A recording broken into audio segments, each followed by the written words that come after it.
Friends and comrades, my name is Julee Sanderson, and I'm running to be the national president of the Canadian Union of Postal Workers. Many postal workers will tell you that the last 4 years have been hard on us.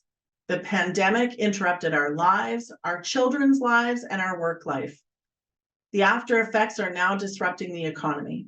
Things were rough for working class people before the pandemic, and they're even more so now. We need something to change.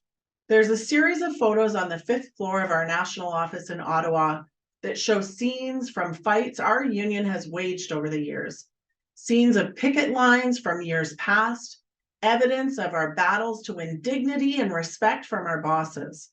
I wrote about it in my report to convention, and I also mention it here because I think it's incredibly inspiring. There's an image of Brother Jean-Claude Perrault and his wife Lisette as he was marched off to jail in May of 1979. You can see Sister Carol Woodhull in 1987 standing tall against cops, even though she was half their size. And there's a candid shot of Sister Betty Cheslake of the Edmonton Local in 1987, blocking a truck from crossing the picket line. There are pictures of the All Eyes on Winnipeg rallies fighting the two-bundle system in 2010, images of RSMC bargaining committees in 2012, winning right to strike language in a collective agreement, and finally, the Save Canada Post campaign. We led the way on maternity leave, which is now in collective agreements across the country. We won equal pay for work of equal value for RSMCs, the majority who are women. COLA, the Moving On Project, pre-retirement leave, all rare in the working world, but everyday clauses for us. Other laborers look to our collective agreements for inspiration, like we can all look to that photo display. It was working class people, regular postal workers like you and me, who won those battles. Striking was illegal in the 1960s, and Brother Perrault went to prison in the 1980s and didn't cower when faced with threats of jail time. Workers knew the value of solidarity and fighting for others. They didn't cooperate when corporate Canada wasn't fairly sharing the profits and when the government took away rights. They won. They did these things in the face of a great many challenges. We've had our challenges over the past decade, but it seems like our union has responded with retreat instead. We need to reverse that. The pandemic was tough. We could have responded by leading the way as one of the largest public sector unions who had to keep working in person. We could have articulated a different way, but we failed to rise to the challenge. We must set that right. When we accepted a contract extension in 2021, we didn't fight, and we sure didn't win. I was the last of the National Executive Board to be convinced to vote yes.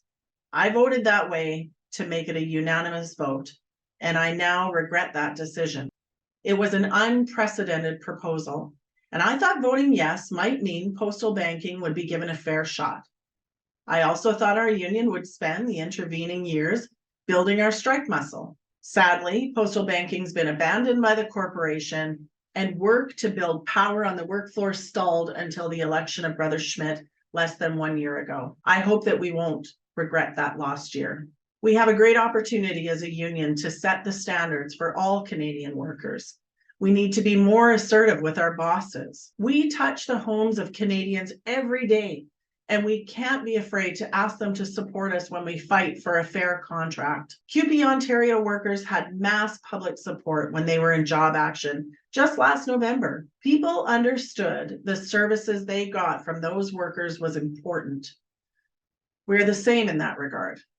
I believe that if we draw on the spirit of where we came from and the support we have in the public today, we can return to our legacy of wins. We need to organize quickly and efficiently to take advantage of our first opportunity to bargain post-pandemic. Like the inspirational postal workers in that display at National Office, we need to take matters into our own hands. As it's said in French, we must disengage from our employers when they treat us badly. We must strike. We must strike to win. I see so much potential for our union. We can be a voice for justice in our society all the while winning solid victories at the bargaining table, making members' lives better.